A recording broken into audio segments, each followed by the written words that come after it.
अस्तित्व हराइबाकु बसिछि सुवर्णपुर सुउच्च श्रीगुंडीचा मंदिर। राजा राजुड़ा अमलरू तैयारी होइतिबा एही मंदिर एबे रक्षणाबेक्षण अभावरू असुरक्षित अवस्थारे सहरर मध्य भागरे रहिछि पश्चिम ओडिशार एही उच्चतम गुंडीचा मंदिर। 1844 मसियारे मुख्य मंदिरटी रेखा देउल शैली रे निर्मित होछि। राजा वीरमित्रोदय सिंहदेव 1922 मसियारे आधुनिक शैली रे मंदिरर मुखशालाटी निर्माण करी मंदिर गात्ररे दशावतार मूर्ति स्थापन करिसेंती। कारुकार्यपूर्ण एही मंदिर रे वर्ष सारा पूजा पाइथांती नृसिंहदेव। हेले एही मंदिर उपरे बड़ बड़ गछ होइतिबा बेले छातरू पानी गळुछि। एपरिकी छात पडिजिबार भय मध्य रहिछि। दीर्घ दिन हेबो एहार मरामती कार्य हेउनथिबा बेले पुराना कारुकार्यपूर्ण मूर्ति गुड़िक भांगिबाकु बसिलानी। तुरंत एहार मरामती करा जाई एही ऐतिहासिक मंदिर को बंचाई रखिबाकु दाबी होछि। जय जगन्नाथ।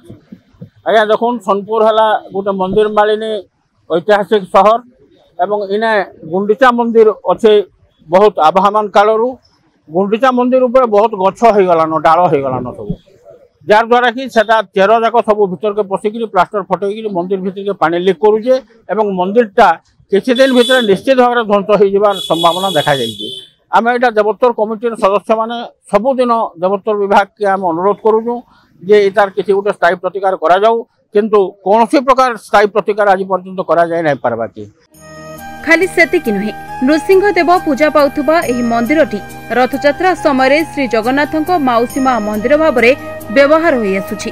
तीन ठाकुर एही मंदिर रे अवस्थान करी दशावतार बेश होई भक्त मानकु दर्शन देथांती।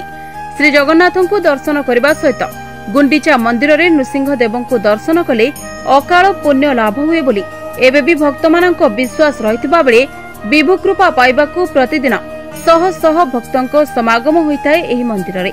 हेले एबे एही मंदिरटी रक्षणाबेक्षण अभावरू विपद संकुल अवस्था रे पड़ी रहिछि।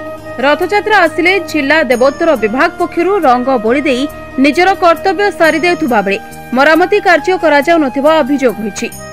सोनपुर गुंडीचा मंदिरटा हो बहुत पुरातन मंदिर और ये मंदिर रक्षणाबेक्षण टिके प्रशासन भाव करूँ। सब वर्ष रथयात्रा भी हो जगन्नाथ महाप्रभु भी जाके आउन और गछलता जेन हो ना काटले मंदिर बहुत जल्दी खराब हो और सब वर्ष कटा भी हो और यात्रा सैले फेर से गछलता फेर उठी जाऊ।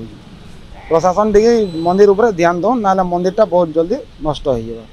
राजा राजुड़ा अमलरू तैयारी एही मंदिरटी खाली जे गुंडीचा मंदिर भाव में प्रसिद्धि लाभ करिछि ता नुहे। चौहान वंशर एही अक्षय कीर्ति होइछि इतिहासर मुख साक्षी। तुरंत मंदिर उपरे उठितबा गछकु कटा जाई मरामती करी एही ऐतिहासिक पीठकु बंचाइबा जरूरी बोली साधारण रे दाबी होछि। सोनपुर नीलकमल मिश्रଙ୍କ रिपोर्ट NNS ओडिया।